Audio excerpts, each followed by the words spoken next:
સુરતના માંડવીમાં ફરીથી ખૂની ખેલ ખેલાયો છે। માંડવીના ગોળાવાડી ગામે 22 વર્ષની યુવતીની હત્યા થઈ।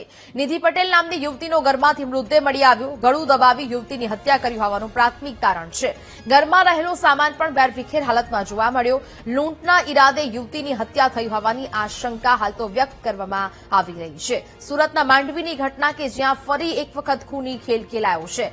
માંડવીના ગોળાવાડી ગામની ઘટના 22 વર્ષની યુવતીની હત્યા કરવામાં આવી।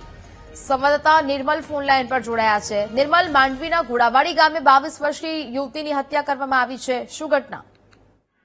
ચોક્કસથી જે સુરતના માંડવી તાલુકાના જે ઘોડાવાડી ગામ છે, ઘોડાવાડી ગામમાં 22 વર્ષીય નિધિ પટેલ કે જે એકલી ફળિયામાં રહેતી હતી, તે પોતાના ઘરે એકલી હતી। તેના જે મા બાપ હતા એ મા બાપ માતાજીના દર્શન કરવા માટે બહાર ગયા હતા। ત્યારે તેને જે નિધિ છે તેની ફોઈ જે રહેતી હતી, તેમને રાત્રે પથરીનો દુખાવો થતા તેઓ હોસ્પિટલ ખાતે સારવાર માટે ગયા હતા। ત્યારે આ દરમિયાન જયારે નિધિ ઘરમાં એકલી જ હતી ત્યારે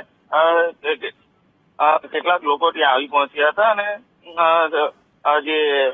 તેની હત્યા કરી દેવામાં આવી હતી। જયારે મા બાપ પોતાના ઘરે આવ્યા હતા ત્યારે તેમણે ઘર અસ્વસ્થ જોયું હતું અને યુવતીના જે હાથ હતા એ હાથ બાંધી અને ગળું દબાવી હત્યા કરી હોવાનું સામે આવતા તાત્કાલિક તેમણે પોલીસને ફોન કર્યો હતો અને પોલીસ ઘટના સ્થળે પહોંચી હતી। તેમાં હાલ તો પ્રાથમિક તપાસમાં યુવતીનું ઘાટ બાંધી ગળું દબાવીને હત્યા કરવા હોવાનું સામે આવ્યું છે અને ઘટના સમયે યુવતીના જે માતા પિતા હતા તેઓ બહાર હતા ત્યારે ઘરમાં તપાસ કરતા સામાન વેરવિખેર હાલતમાં જોવા મળ્યો હતો, જેથી આ ઘટનામાં લૂંટફાટ હત્યા કરવા હોવાની આશંકા વ્યક્ત કરવામાં આવી છે।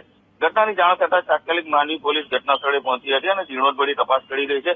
ડોગ એલસીબી એસઓજી સહિતની ટીમ પણ ઘટના સ્થળે પહોંચી, જિલ્લા પોલીસ વડા પણ ઘટનાની ગંભીરતા પહોંચી અને ઘટના સ્થળે પહોંચી રહ્યા છે। ત્યારે 22 વર્ષીય યુવતીની હત્યાને પગલે ચકચાર મચી જવા આવી છે અને હાલ પોલીસ દ્વારા જે હત્યારાઓ છે એને ઝડપવા માટે વિવિધ દિશામાં તપાસનો ધમધમાટ શરૂ કરવામાં આવ્યો છે।